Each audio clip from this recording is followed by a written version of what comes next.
Hello, I'm Tommy Moore. Welcome to the Bartitsu lab, and in this particular session we're going to be looking at using a cane, a long cane, to defend ourselves against multiple opponents, and how different techniques and different guards and different postures are more conducive to fighting more than one opponent. And we've got to imagine, if we're defending ourselves with a weapon like this, we need to act in a different way to a one-on-one fight. Obviously this is Bartitsu, some of the techniques are historical. I've given a fair few of these a go in sparring. They do work against multiples. They will look a bit odd, especially if you're from a Filipino martial arts background, but give them a go. These are from the Vinyi cave fighting methods, some methods from Lacan and other stick fighting manuals of the time. So we need to look at some of the different guards or stances or postures when we know we're in a fight with more than one person. Now traditionally, if we're looking at Vinyi, we've got a hanging guard like this. We keep it on point and we can fight relatively rapidly, quick fire pace. But you'll notice in this guard, everywhere else on me is in danger if I'm fighting. Now, if I'm fighting you, people coming from over here, or behind me, have got open season to smash me to bits. So whilst it's good and it's fast for us to use against a singular opponent, against multiples, not so good. So one of the first guards that we look at is a high elbow guard here.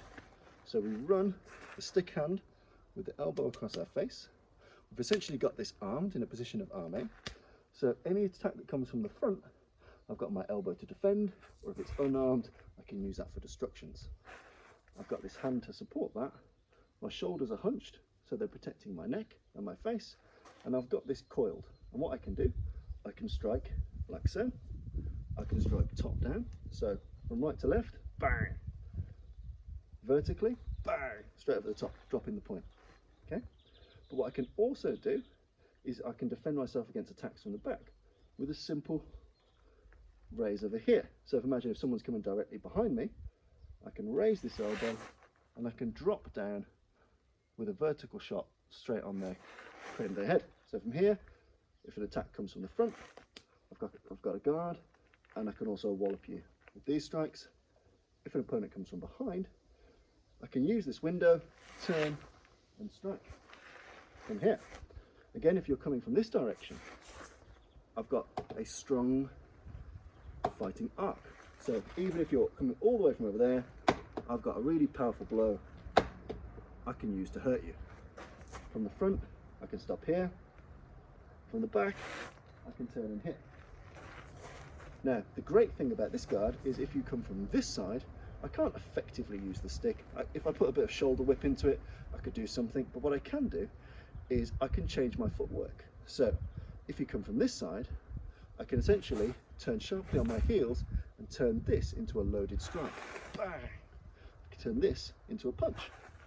So I'm safe from the front, I'm safe from this side, I'm safe from the rear, and if needs be, although this is my weakest side, I can launch this stick into a straight shot there. So those are some interesting guards to use in multiples. You do see other types of guard. So you see this kind of front-on style. Again, if I'm fighting multiples and then in front of me, I can fan them out in this particular fashion. So I can turn it in a bladed fashion here, like you see in some of the manuals, or I can hold it relatively centralized. And what I can do is I can change the type of grip that I've got. So you'll have all known in fighting arts, if you're fighting multiples, you want to funnel them into you so they don't get around you.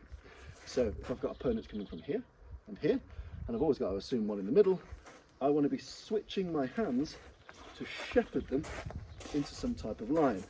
I always find that firing multiple shots here makes people more inclined to bunch up. It's a lot about your footwork here. I need to be moving, shepherd you, shepherd you, shepherd you, shepherd you, shepherd you, while still keeping myself relatively safe from a front-on attack. So you've got this high guard here, and I'm using hand switches to get you into line. Whereas from here, I'm doing the same thing, albeit I find this one a little bit weaker. I can do really good shots off the front hand, off the rear hand, the range is a bit neutered. So I prefer this front-on style. It puts more of my body at risk, but it means I can be more aggressive. And I found that in multiple attack sparring, where you're using the stick, it's better for you to be aggressive and moving and funneling than it is for you to try and be defensive or a counter fighter. It's not really conducive.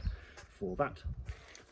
Other useful things about fighting multiple opponents is to use Mulligans style shots. So things that rotate more than once. 1, 2, 3, 1, 2, 3. And the reason we do this is that soon as the danger of this weapon passes you and we're fighting multiples, anyone that knows anything about fighting is going to want to close that distance and cause me some harm. If I'm constantly throwing multiples, if you've poorly timed it, if I've done this, you see your opportunity to run in, I can clobber you with this shot.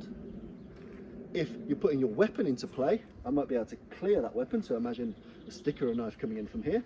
I can clear that weapon out of the way, then strike the human. So that's another thing. I can clear a weapon, strike the human. And again, I'm just introducing the opportunity for you to be scared doing this. So my Mulligans strikes are one, designed to beat away a weapon, then hit you again. So knock the weapon out of the way, hit you in speed, 1, 2, 3. And again, I might use my lunging footwork. So that knocks it out of the way, I lunge a bit forward and I hit you, I lunge a bit forward again, I hit you again. So those Mulligans strikes are really important to clear a weapon or to clear an arm. So sometimes I clobber your arm, then hit you in the head twice. Sometimes I clear the weapon, hit you in the arm, then in the head. Doesn't really matter, they can be progressive. But against multiples, you want to be making sure that those multiple shots are coming in. More people, more times you need to strike, if that makes sense. And again, getting used to being able to pull off Mulligans shots makes people afraid to close the distance, parries shots out the way, or parries weapons out the way, and gives you multiple chance to cause them injury. And again, with your Mulligans, some can be up high and then down low. So I might put you at threat up high, you lean back, and then I strike your knee. 1, 2, 1, 2, 1, 2. So again, I can put you at fear up high and strike you down low. I'll put you at fear down low, strike you up high. So again, using your Mulligans in that fashion can be really, really, really effective. And then we start to look at other techniques. So cut to thrust. So against multiple opponents, I'm just going to take this guard for now. I draw my first kind of cutting style blow here. However, I realise that if I go all in, I might be somewhat exposed. So instead, I draw here, making you feint or move or do something you didn't plan on doing, and then I'm going to thrust. So I fake the cut to land the thrust. And again, this is really good because it encourages close play. There's multiple opponents, it gets crowded really quickly. I can even hit you here, so I can get that first strike, retract, and then thrust. Here, bam. Here, bam. Straight into there. So faking the cut to land the thrust. Sometimes I might want to draw this short because I see more than one person. So I need to keep this weapon in close measure to me so I can fight someone else effectively. You've also got the opposite of that, in that I might start to launch the thrust at you, and then someone might be coming from this direction at 45 degrees. So I might fake the thrust or land the thrust and turn that into a cut. So from here, I thrust in at you. If it hits you or not, I don't really care. Thrust, turn into a cut. At the very end point of that thrust, we then turn. Thrust, here. Thrust, and then here. So again, something nice and simple. And then you've also got to look at, if you're fighting with a stick against multiple opponents, eventually they're going to crowd you. Doesn't matter how good you are, I want to knock out as many as I can, but eventually we're going to end up at a point where we're in a bit of a stick grapple, or we're closer than the maximum range of the stick. You know, if I look at a traditional Bartitsu model stick,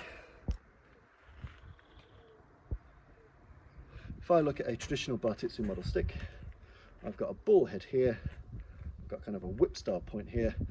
This is the danger end. If that hits you, it doesn't really matter. So when we're using this and we get too close, we need to get used to using our strikes as well. So if I'm fending blows, doing Mulligans, doing all the things I should do, and you get too close, we need to get used to the idea of being able to pull off straight blows, which are relatively easy with a stick. Being able to get used to firing at elbow first to make room. So if I've hit you, and the guy's coming here, hit him with the elbow before we clear, bang, strike. We need to be able to use our kicks, nice and easy, low line kicks, which we'll show in another video, but punches, elbows, shoulders, heads, stick grappling. These are all really important. If you're going to seriously consider sparring or using sticks against multiple opponents, you need to get as good with essentially empty hand striking as you are with the stick, because it will eventually close in on you. So your ultimate Bartitsu guide is your Mulligans, using stances which are conducive to multiple opponents, making sure that you can cut to thrust and thrust to cut, and that you can box, kick and wrestle with the stick. Hopefully you found that interesting. If you'd like to know more, just ask. Thank you.